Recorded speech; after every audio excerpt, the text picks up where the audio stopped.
We are now going to talk about our multi-vehicle provision, and I will be joined online by Rav, who is one of our multi-vehicle tutors. So I'll just wait for Rav to come on. Hi there, Rav. Hiya. How are you? You okay? Yeah, good, thank you. Nice to see you again.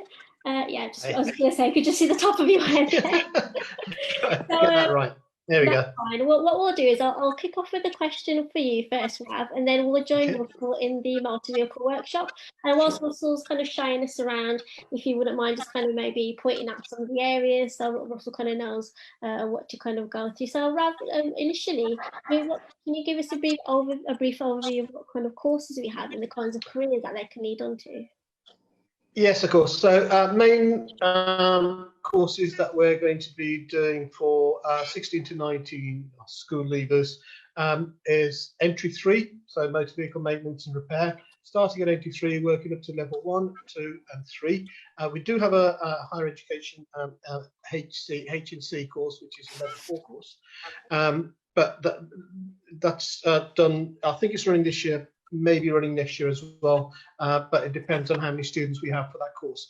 Most students will go up to level 3, some leave at level 2. So if you're doing, each course is a 1-year course, so 1 academic year, 36 weeks, and 36 weeks, which will start at E3. So you'll do 1 year with E3, then move on to level 1, and then to level 2, etc. So potentially you could be there for 4 years if you wanted to go up to the level 4 course. Each course progressively gets more complicated, a little more in depth for vehicles that we're now getting, hybrid vehicles, electric vehicles, and we also run adult courses. So we have an evening course for adults who may be working, maybe the employer is paying for it. You can, of course, like they said in finance, they can arrange loans for older students. We also have a course for ladies only. So there's a females only course, which is an introductory course, and then they can go on to full-time courses if they want. We have other add-on courses which run occasionally, depending on how many students we have. So there's an introduction to MOT course. So you need a level 3 to go on to the MOT course, which means that there are people out there who will have been mechanics for a long time but never took any qualifications. So there is a particular course for those learners where they can start a course just to prove that they are experienced enough to go on to the MOT course. So that course is a 2-day course, which we're just assessing, see where they're at and what they might need. And then they move on to the MOT course, which is a 4-day course, which goes on for you to prove to the DVSA, take a test with them to become an MOT tester. There are also other courses you'll see on the websites, electrics and diagnostic courses. But again, once they run when there is enough students on there to take part. Fantastic. We've got a ton of courses there, Rav. There is a lot of courses. What we'll do is we'll transfer over to Russell now, and then whilst Russell's showing us around, maybe you can just tell us what we're seeing and talk a little bit about kind of employers we might work with and the sorts of work experience our students kind of get onto. Hi there, Russell. Can see you in the workshop. Hello, Najee. Yeah, I'm in our motor vehicle workshop here. So yeah, I mean, how many bays have we got here, Rav? Well, you'll see all the way down to, there are 4 bays and there are 5 cars in each bay. So there are a variety, that is usually a bay set up with cars on the floor that you looked at there, but they've been set up with the social distancing for students to come in and complete the courses that they were doing during lockdown. But on the left-hand side, where you can see a bonnet put up on the wall there, just there is our stores room with our technician who mans that. We've got lots of diagnostic equipment and large equipment that can be booked out to carry out work on the cars that we've got there. As you're walking down there, those long things that are coming down are extractor fans. They're connected up to the exhaust so that the vehicle, when started, there's no fumes in the garage. And as you're walking down, you can see the bays doors on the right hand side, shutters there, the benches on the left, individual boxes set at each bench. You can see, I can't see who that is. It's standing at one of the benches there. Looks like John, who's in the maintenance department, I think, so working away there. There's, as you can see, there's a car on the right hand side which is on a 2-poster ramp. There's a wash, that green thing that you've got there. There's a parts washer there. And there's some benches again on the left, and further along you can see tyres and components. You're just under the vehicle there, you can see, which has been raised. We've also got an engine lift there. We've got wash stations there, which has all been now set up for distance learning and social distancing. You can see there, and there we go.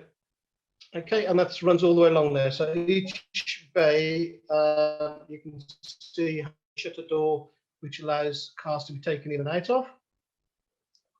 There we go. Ralph, can I just ask, where do the cars come from that we have in the... Yeah, so there are several ways that we get cars. Some are donated to us. Some vehicles come to us from the police, and some vehicles we have even purchased for ourselves, Russell. So there's a variety of vehicles, and they're up to modern standards. So there are vehicles that you would normally find in industry. So it'd be the kind of cars that would be in independent garages.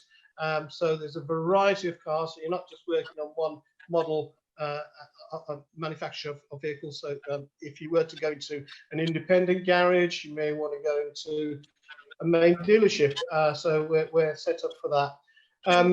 I think Naj asked earlier about the kind of people that we work with, employers. So we have Halfords that comes in, and they last year, I think, picked out of the level 2 and level 3 students a number of apprentices that they would like to have them working at their own sites. So they were offered jobs, and they went into their own careers at Halfords. And we try and work with local employers to do exactly the same thing. So we will try, if it's possible, to get you work experience at local garages. But we would expect really for our students to do at least 1 week of work experience and find that placement themselves.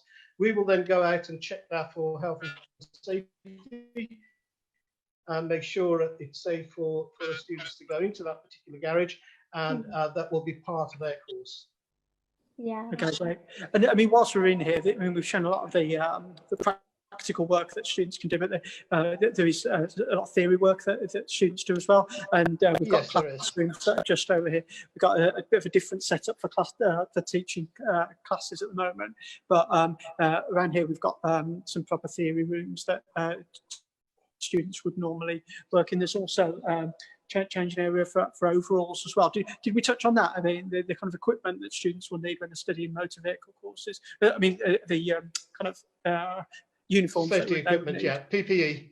Right, so PPE, you will need personal protective equipment that you will need to buy. We'll give you a flyer for that you can purchase at a discounted rate, and the minimum that you're going to need are workwear, which is a t-shirt and trousers. You can buy sweatshirts and so on, but they're particular supplier.